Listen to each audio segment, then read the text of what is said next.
Jika dibelah, struktur ginjal ada 3 bagian. 1. Kulit ginjal atau korteks ada di bagian luar. Kedua, sumsum ginjal atau medula yang ada di bagian tengah. Dan yang ketiga, rongga ginjal atau pelvis atau piala ginjal di bagian paling dalam.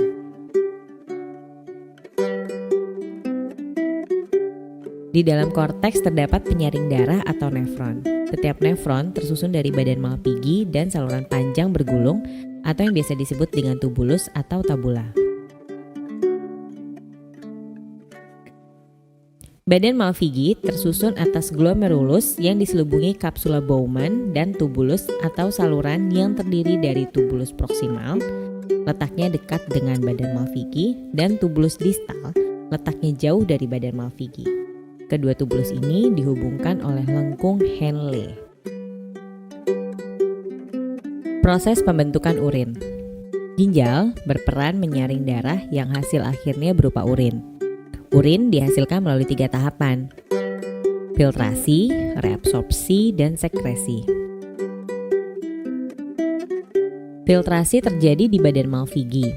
Plasma darah dan zat yang terlarut di dalamnya disaring oleh glomerulus di dalam Malpighi. Dan setelah disaring di Malpighi, darah keluar melalui vena ginjal atau vena renalis. Hasil saringan kemudian masuk ke ruang kapsula Bowman. Hasil filtrasi dari glomerulus dan kapsula Bowman disebut filtrat glomerulus atau urin primer yang mengalir ke tubulus menuju rongga ginjal.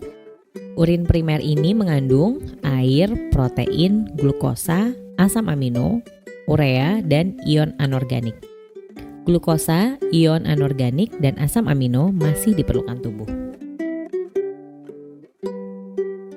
Filtrat glomerulus atau urin primer mengalami tahap reabsorpsi yang terjadi di dalam tubulus contortus proximal dan lengkung Henle. Proses tahap ini dilakukan oleh sel-sel epitelium di seluruh tubulus ginjal. Banyaknya zat yang direabsorpsi tergantung kebutuhan tubuh saat itu. Zat-zat yang direabsorpsi antara lain adalah glukosa, asam amino, garam atau natrium klorida. Zat ini semua masuk ke dalam pembuluh darah di sekitar tubulus. Setelah tiba di lengkung Henle, volume filtrat telah berkurang.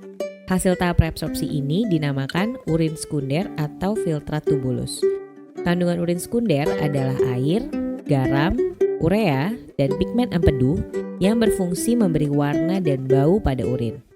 Urin sekunder masuk ke dalam tubulus contortus distal dan terjadi lagi penyerapan zat-zat yang tidak digunakan dan kelebihan air diserap sehingga terbentuk urin.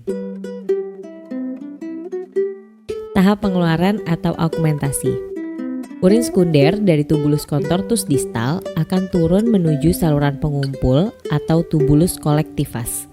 Dari tubulus collectivus, urin dibawa ke pelvis renalis, lalu ke ureter, menuju kantung kemih atau vesika urinaria.